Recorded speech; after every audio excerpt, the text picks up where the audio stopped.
Reading from Srimad Bhagavatam, Canto 11, Chapter 13, verse 28, Chapter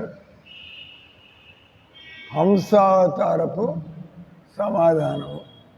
భగవంతుడు హంస రూపంలో కూడా వచ్చాడు. ఇంకే రూపాల్లో వచ్చాడా? ఇంకే రూపాలంటే కక్కడం అంతే బస్, ఏది వింటే అది కక్కాడు. ఇంకా ఎవరి రూపంలో వచ్చాడు భగవంతుడు? నరహర రూపంలో వచ్చాడు. ఇంకా చేప రూపంలో వచ్చాడు మత్స్యావతారం. ఇంకా చెప్ప, ఇంకా ఎక్కడ ఆలోచించమాట. ఇంకా ఏ రూపాల్లో వచ్చాడు అంటే ఏటో పోతాయి. ఇంకోటి ఉంది తాబేలు. కూర్మ అంటే మరి మళ్ళీ అదే చెబుతాయి. ఇంకా వరాహ ఏంది? పంది. సూకర్ రూపం అంటారు. దేవుడిని పంది అనకపోతే డిగ్నిఫైడ్ నేమ్, సూకర్ రూపం.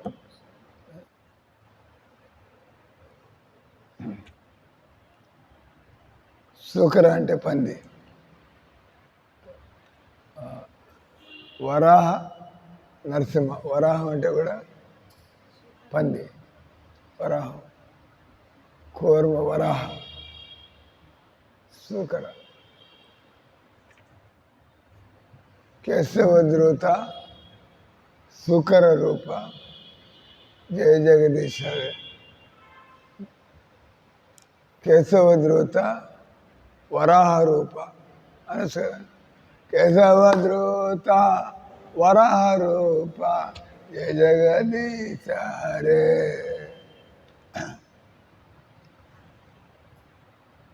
అలాగే నరసింహ. ఆ తర్వాత అన్ని మానవ రూపాలు. వామన, పరశురామ, రామ, బుద్ధ, బలరామ. రామ, బలరామ, బుద్ధ. ఆ తర్వాత కల్కి. ఆ తర్వాత కల్కికి బుద్ధుడికి మధ్యలో ఇంకో అవతారం ఉంది. చైతన్య మహాప్రభు. బుద్ధ అవతారానికి కల్కి అవతారానికి మధ్యలో చైతన్య మహాప్రభు. అలాగే. సో రామావతారం గురించి కూడా చెప్పుకుంటాం. ఇప్పుడు అనువాదం తాత్పర్యం. శ్రీల ప్రభుపాదికి ఆత్మ లౌకిక బుద్ధితో బంధంలో చిక్కుపడి ఉన్నది. అంటే మనం ఈ శరీర ప్రభావం నుంచి బయటపడాలి. అది ఎందుకయ్యా రామాయణం జరిగింది, ఎందుకయ్యా మహాభారతం జరిగింది, ఎందుకయ్యా భగవంతుడు అవతారాలు ఎత్తేది, ఎందుకు ఇదంతా? రామాయణంలో భగవంతుడు మర్యాదల్లోకి వస్తే కానీ మనకి భగవంతుడు అర్థం కాదు. మర్యాదలు అంటే ప్రభుపాదులు వాడి శబ్దాలు డూస్ అండ్ డోంట్స్. మనుషులు కొన్ని డూస్, కొన్ని చేయాలి, కొన్ని డోంట్స్, కొన్ని చేయకూడదు. లేకపోతే వాడు మనిషి కాదు. మనిషి అని చెప్పుకుంటే అంత ఇష్టం వచ్చినట్టు చేస్తాడు, వాడు మనిషి ఎట్లా అవుతాడు? మనిషి అయిన తర్వాత కొన్ని కట్టుబాట్లు. అందుకే మనిషి తెల్లవారుదాం నిద్ర లేవాలి. వాడు తెల్లవారుదాం నిద్ర లేకపోతే మనిషిగా బతకలేడు. దున్నపోతులాగా. అంటే మంచి సభ్యత ఉండదు, స్వార్థంగా ఉంటాడు. తెల్లవారుదాం లేచాయంటే ఇవన్నీ పోతాయి. మనిషి చక్కగా బ్రైట్గా, బ్రైట్ ఫేస్డ్. అంటే ఇవన్నీ కూడా మనం మళ్ళీ వెనక్కి. మనం మామూలుగా ప్రభుపాద కూడా బతికాడు ఈ సంవత్సరం. ప్రభుపాద బతికాడు, ఇంకా ఎంతోమంది గొప్పవాళ్ళు బతికారు. వాళ్ళంతా మనలాగా ఏం బతకలేదు. ఎంతవరకు ఆస్తులు సంపాదించుకోవాలా, వీళ్ళందరినీ నా వాళ్ళు అనుకోవడం. అండ్ కురుక్షేత్రంలో కృష్ణ భగవానుడు యశ్యాత్మ బుద్ధి కుణపే త్రిధాతుకే స్వదీ కలత్రాది శుభమయంజది యత్తీర్థ బుద్ధే సలిలేన కరీచిత్ స్వయవ గోకర కరీచిత్. ఎవరైతే ఇది నేను పుట్టినటువంటి దేశం, ఆత్మకేమైనా పుట్టుకుందా ఏంది? ఆత్మకు పుట్టుకుందా ఏంది? ఆత్మ శరీరాలు మారుస్తూ ఉంటుంది. నువ్వు శేషు కావ్య వాళ్ళ ఇంట్లో పుట్టావు, వచ్చేదంలో ఆయన ఎడిపోతాడు తెలియదు, నువ్వు ఎడిపోతావు తెలియదు, గుర్తుపట్టలేవు. నీ రూమ్లోకి పాము వస్తుంది కదా, అది నీకు దానికే సంబంధం ఉంటుంది. ఎందుకు దానికి చంపుతావు? ఎందుకు నీకు తెలియదు. మీ తమ్ముడే అని చెప్పి మీ తమ్ముడు పాము జాని పెడతాడు, వస్తాడు మీ ఇంటికి, ఇంకెక్కడికి పోతాడు? పాము చంపుతాడు, మీ తమ్ముడిని మీద చంపుతున్నావు. అలా మీ నాయనమ్మ కుక్కలాగా వస్తుంది మీ ఇంటికి. మందిరానికి ఒక కుక్క ఇప్పుడు పై చూస్తే అది పండుకుని ఉంటుంది అక్కడ. ఇప్పుడు పోయి చూడండి, అది సైలెంట్గా వెళ్ళిపోతుంది. అదేంది అది మన ఓడిని అన్న నా వల్ల కాదు, దాని వెనకాల పడ్డాం. అభిషేకం కట్టిన తర్వాత ఏమన్నా పోవడం అవుతుందో చూడాలి. అది తిన్నగా వెళ్ళిపోయారు. అది అలాగ మొత్తం అర్జున్ బ్లాక్ అంతా దాని అన్నట్టుగా బతుకుతుంది. నేను అర్థం చేసుకుని ఎవరు ఈ కుక్క ఎందుకు ఎంత మనం కొట్టి తరివేసి ఇన్ని రోజులు చేసినా కూడా ఆయన కూడా అది ఇక్కడ నాకు అధికారం ఉంది అన్నట్లుగా. ఎట్లా మీకు అధికారం ఇచ్చాం? ఇన్నేళ్ళు ఇక్కడ ఉంటే మాకు అది వస్తారు కదా. మేము ఎందుకు ఉండకూడదు సరిస్కాన్లో? ఇన్నేళ్ళు సేవ చేస్తున్నాం, నియమాలు పాటిస్తున్నాం. మమ్మల్ని మీరు ఇష్టం వచ్చినట్టు తరివేస్తారు. అడగచ్చు కదా. कल बोलेंगे लक्ष्मी को, लक्ष्मी भागो इधर से, हमको हरियाणा वाला से क्या ले रहे, भागो। तुम क्या बोलेगा? बोलो। बिस्तर बांधेगा? नहीं, अब खड़े हो जाएगा। हम इधर से क्यों जाना है? अब इस मंदिर के संचालन में हम 10 साल से है और हम प्रभुपाद जी के अनुसार हम रहते हैं इधर। तुम कौन होते हमको इधर से भगाने के लिए? पूछेगा नहीं पूछेगा? पूछेगा। ये मेरा ये मेरे बाप का जगह है क्या? है मेरे बाप का जागीर है क्या इसका? बोलो। जितना मेरा हक है उतना आपका भी हक है। लेकिन आप नियम पालन करते, आप సాధన करते, మీరు నియమాలు పాటిస్తారు, మీరు సాధన చేస్తారు, మీకుండే అధికారం. నేను నియమాలు పాటించలేదు, సాధన చేయట్లేదు, నన్ను తరివేయాలి. ये बात कौन प्रभुपाद के हिसाब से रहते हैं, इस कानून को रहने का हकदार है, ठीक है ना? तो आपको लक्ष्मी नॉनसेंस भाग जाओ इधर से, तुम क्या करोगे? हम क्यों भागेंगे? बुलाऊंगा मैं, जीबीसी को बुलाऊंगा। तुम कौन होते हो मुझे भगाने के लिए? बोलना है। नहीं तो आप डरपोक औरत है, नहीं तो आपके अंदर कोई कमी होगा। प्रभुपाद जी मेरे लिए बना के नहीं दिया। प्रभुपाद जी जो ఎవరైతే 4 నియమాలు పాటించాలనుకుంటారో, ఎవరైతే సాధన చేయాలనుకుంటారో, ఆమె కూడా పిరికిది శ్యామలమ్మ గెట్ అవుట్ చేయాలి. సరే మహారాజ్ నేను పోతా ఇక్కడి నుంచి. అడగాల, ఎందుకు బాధిస్తారు? మేము ఏమేమి భక్తి చేయట్లేదా? మంగళారతికి రావట్లేదా? మేము టీ కాఫీలు తాగుతున్నామా? మేము సేవ చేయట్లేదా? ఎందుకు పోవాలా ఇక్కడి నుంచి? అడగాల. అంతేగాని అర్థమైందా? అంతేగాని పిరికిదానిలాగా మహారాజు పోమంటాడు, ఎక్కడికి పోవాలి? ఇంకా ఎక్కడికి పోతారు?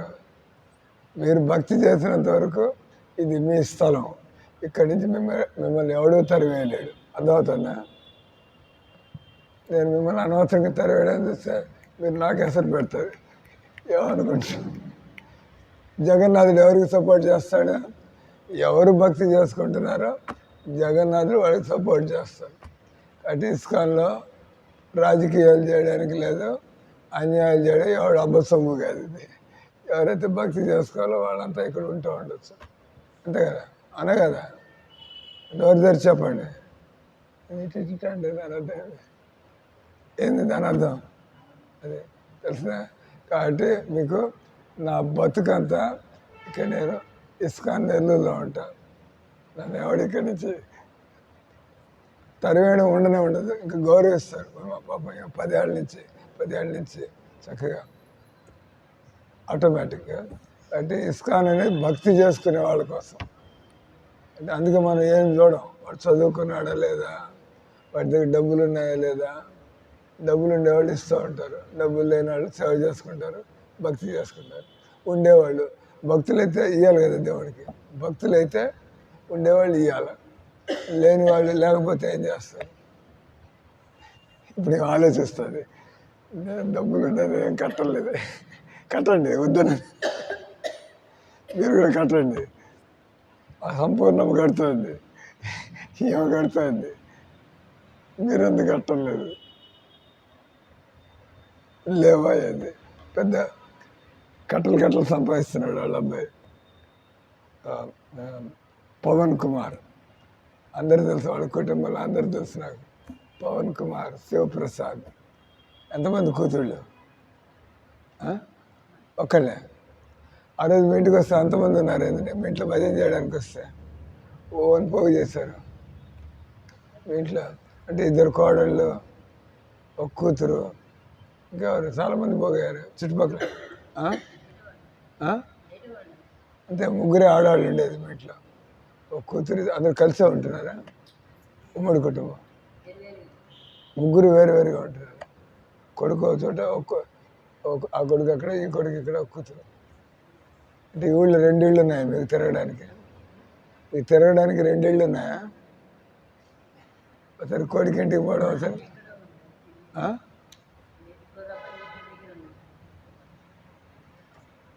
కూతురు ఊళ్ళోనే ఉంది కదా, ఒక కొడుకు ఊళ్ళోనే ఉన్నాడు. పోతూ ఉంటారు కదా ఇద్దరి దగ్గరికి. ఎటు బుద్ధి పుడితే అటు ఎవరి దగ్గర పోతారు? కొడుకు దగ్గర పోతారు, కూతురు దగ్గరికి పోతారు, ఇద్దరి దగ్గరికి. మీ అల్లుడు బాగానే చూసుకుంటాడుగా మిమ్మల్ని, అల్లుడు బాగానే చూసుకుంటాడా మిమ్మల్ని? మా ఇంటికి ఎందుకు వచ్చావు అన్నట్టు చూస్తాడా? అట్లాంటి వాళ్ళు ఎవరు లేరు. మంచిది అంతే కదా. ఈ రోజుల్లో కూతురు లేదు, కొడుకు లేదు. కొడుకు లేకపోతే ఎక్కడికి పోతారు? కూతురు దగ్గరికి పోవాలి. ఈ రోజుల్లో అంతకుముందు అంటే తల్లిదండ్రులు కొడుకు దగ్గర ఉండేవాళ్ళు. ఇప్పుడు అట్లేలా. ఇప్పుడు ఎవరికి డబ్బులు ఉంటే వాళ్ళ దగ్గర తల్లిదండ్రులు పెట్టుకోవాలా, కొడుకులు లేకపోతే కూతురు పెట్టుకోవాలా, అంతే కదా న్యాయం. తల్లిదండ్రులని చనిపోయేదాకా చూసుకోవాలి, ఉన్న దానిలోనే వాళ్ళతో పాటు, మనతో పాటు. కాబట్టి ఇక్కడ ఆత్మ లౌకిక బుద్ధి అంటే మనం ఇప్పుడు ఈ లౌకిక బుద్ధిని మనం ఆధ్యాత్మిక బుద్ధిగా మార్చుకోవడానికి ఇస్కాన్ ఉన్నది. ఇక్కడ భగవంతుడు రాముడిగా ఎందుకు వచ్చాడంటే మీ లౌకిక బుద్ధులు మార్చుకొని, అంతే కదా. రాముడు అందరినీ తన వైపుకు తిప్పుకొని ఆయన పోయేప్పుడు అయోధ్యవాసులందరినీ పట్టుకుపోయాడా లేదా? అంటే వాళ్ళ లౌకిక బుద్ధులన్నీ మారిపోయినాయి. వాళ్ళు రాముడితో వెళ్ళిపోవాలనుకున్నారు. అడుగుపోతున్నప్పుడు వాళ్ళు మీతోనే వస్తా ఉన్నారు. రాముడు ఇక్కడి నుంచి వెళ్ళిపోతుంటే కూడా వాళ్ళు మీరు పోతే మీకు ఇంకా మేము బతుకుతాం, తింటాం అని వాళ్ళందరికీ కూడా తెలుసు. మనం ఇక్కడ ఎన్నాళ్ళు సుఖంగా ఉండగలుగుతాం ఈ శరీరం. కాబట్టి రాముడితో పాటు వెళ్ళిపోవడం వల్ల మనం ఇక్కడ సంసారంలో పడి ముసలితనం, రోగం ఇవన్నీ చూస్తూ ఉండాలి. అంతే కదా. తుకారం పోతున్నాడు, పెళ్ళాన్ని రమ్మన్నాడు, నాతో పాటు నువ్వు కూడా, నా ఇంకా పనులన్నీ ఉన్నాయి, అవి చూసుకోవాలి, రమ్మన్నాడు. ఇవన్నీ అంటే అనుకుంటుంది నేను లేకపోతే ఎట్ అవుతుంది అంత, మనం లేకపోతే ప్రపంచం ఆగిపోతుంది. ఇప్పుడు శేషయ్య రావటం లేదు, పనులు అవుతున్నాయి. అదే అంటే రాజశేఖర్ లేడు, నేను పోతావు 10 రోజులకి, ఏమో ఆగేదే లేదు. అంతా ఆయన ఏదో ఒకటి సెట్ చేస్తూ ఉంటాడు భగవంతుడు. నమ్మకం మనకి. ఎందుకంటే నడిపేది భగవంతుడు, మనం భక్తులు కాబట్టి మనకు అవకాశం ఇస్తున్నాడు సేవ చేసుకోవడం. రామాయణంలో రాముడు ఆయన తన భక్తులందరికీ సేవలు ఇస్తున్నాడు. హనుమంతుడికి, అంగదుడికి, సుగ్రీవుడికి అందరికి సేవలు ఇస్తున్నాడు. మిగతా కోతులందరికీ భక్తులు కాబట్టి. తర్వాత భగవంతుడు ఆయన అందరినీ ఒకసారి భగవంతుడి సేవ అలవాటైతే మనం అది వదిలిపెట్టి ఉండలేము. ఇది మనకి తెలిసిపోయింది, ఈ పని నన్ను దేవుడి దగ్గరికి తీసుకెళ్తుంది. అదే దేవుడి సేవలు చేస్తున్నాం. ఎప్పుడు పని చేస్తున్నప్పుడల్లా కృష్ణుడు గుర్తొస్తూ ఉంటాడు. అంత పోయేప్పుడు కూడా మనకి కృష్ణుడు గుర్తొస్తాడు. తిన్నగా ఎంత టైం పడుతుంది గోలోకానికి పోవడానికి? గోలోకానికి పోవడానికి ఎంత టైం పడుతుంది? 1,000 కోటి శతవత్సర సంప్రగమ్యం. 1,000 కోటి, మామూలు స్పీడ్లో కాదు, లైట్ స్పీడ్. సూర్యుడి దగ్గర నుంచి లైట్ వస్తుంది, అంతా 8 సెకండ్లు అంట. ఎన్ని కిలోమీటర్లు? 8 సెకండ్ల లోపల అక్కడి నుంచి వస్తుంది. మనం దానికంటే కూడా ఎంతో దూరంలో ఉంది గోలోకం. గోలోకం అన్నీ దాటిన తర్వాత, వైకుంఠాలు కూడా దాటిన తర్వాత పైన గోలోకం. అక్కడికి పోవడానికి ఏం పెట్రోల్ సరిపోదు, ఏమి పని చేయవు అక్కడ. ఇక్కడే పని చేయవు. సునీత విలియమ్స్ అని పేపర్లు అంతా ఇప్పుడు అని. సునీత విలియమ్స్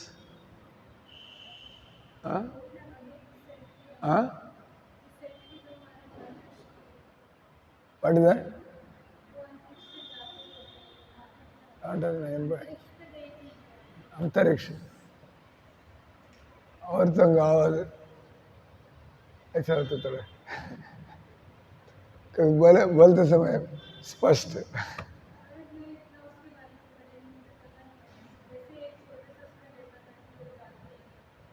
ఆమె పాపం అంతరిక్షంలోకి పోయింది.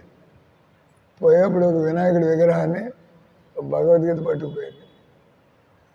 తర్వాత పోయింది. ఎక్కడికి పోయింది? వస్తుందా చస్తుందా? మామూలుగా 6 నెలలు తిరిగి రావాలి. 6 నెలలు పట్టింది. వాళ్ళంతా ఇంకా అందరూ ఎవరికి తెలియదు ఎటుపోయిందా. ఎవరన్నా ఇతర గ్రహాల్లో వాళ్ళు వచ్చి దారి తప్పించారా, లేదా పని చేయక చచ్చిపోయి అది రాజశేఖర రెడ్డి చనిపోయినట్టుగా ఎక్కడ పడిందో తెలీదు. మనకు తెలిస్తే ఇక్కడ అక్కడ పడితే చూడొచ్చు పోయి. ఇప్పుడు సముద్రం ఉంటుంది, సముద్రం ఎక్కడో పడితే మనకి ఎక్కడ తెలుస్తుంది? మనకి ఇంతవరకు కనిపిస్తుంది సముద్రం. అంత దూరంగా వచ్చి పడింది అనుకోండి, అది ఏదోట అది ర్యాకెట్ అని మనకి ఎట్ట తెలుస్తుంది అంత దూరంలో ఉంటే. అట్లా సునీత విలియమ్స్ ఆయన కాంటాక్ట్ పోయింది. ఇక్కడ వాళ్ళు ఆయన కాంటాక్ట్ చేయలేరు, అవి ఇక్కడ వాళ్ళని కాంటాక్ట్ చేయలేదు. కానీ సంతకాలు పెట్టించుకుంటారు. మీరు ఆపరేషన్ చేసేప్పుడు సంతకాలు పెట్టినట్టుగా వాళ్ళు ఏదో ఉంటాయి కాంట్రాక్ట్. నేను ఒకవేళ అంతరిక్షంలో పోయి చచ్చిపోతే మా కుటుంబానికి 10 కోట్లు ఇవ్వాలి సంతకం. రాకపోతే వాడికి ఇవ్వాలి. రెండోది, మనం అంతరిక్షంలో పోయి చచ్చిపోతే దానికి గవర్నమెంట్ బాధ్యత కాదు. ఎందుకంటే బలవంతం ఏం లేదు. మీ అంతటి మీరు పోవాలంటే పోండి. అంతే బలవంతం అయితే శ్యామలమ్మ చంద్రుడి దగ్గరికి పోవాల్సిందే, పోయి రావాల్సిందే. భయపడిపోతారు. నేను అక్కడికి పోతా, ఇక్కడ బతకడానికి నాకు భయంగా ఉంటే నేను చంద్రుడి మీదకి అక్కడికి పోతా. కాబట్టి ఇవన్నీ కూడా కాంట్రాక్ట్. మనుషులు నేను పనులు చెప్పుకునేప్పుడు కాంట్రాక్ట్. ఇప్పుడు మీరు ఇక్కడ ఉంటే ఏదో అవుతుంది, మందిరంలో నా బాధ్యత. వెంటనే దానికి ఏమైనా ఖర్చు అయినా అయితే ఖర్చు పెట్టడం, లేకపోతే కేసు అవుతుంది. అది ఏమైనా పని చేయించుకుంటున్నాం బాగానేది, ఏమైనా యాక్సిడెంట్ అయితే బజార్లో పెడతాయి, అది నన్ను తీసుకెళ్ళి జైల్లో కూర్చోబెడతారు. అంతే కదా. మనంతా టీం లాగా పని చేస్తున్నప్పుడు టీంలో ఎవరికైనా ఏమైనా అయితే చూసుకోవాల్సిన బాధ్యత కూడా టీం లీడర్ది. కానీ దీని ఏమంటారు, మర్యాదలు లేదా లేదా కలిసి ఉండడానికి కొన్ని నియమాలు.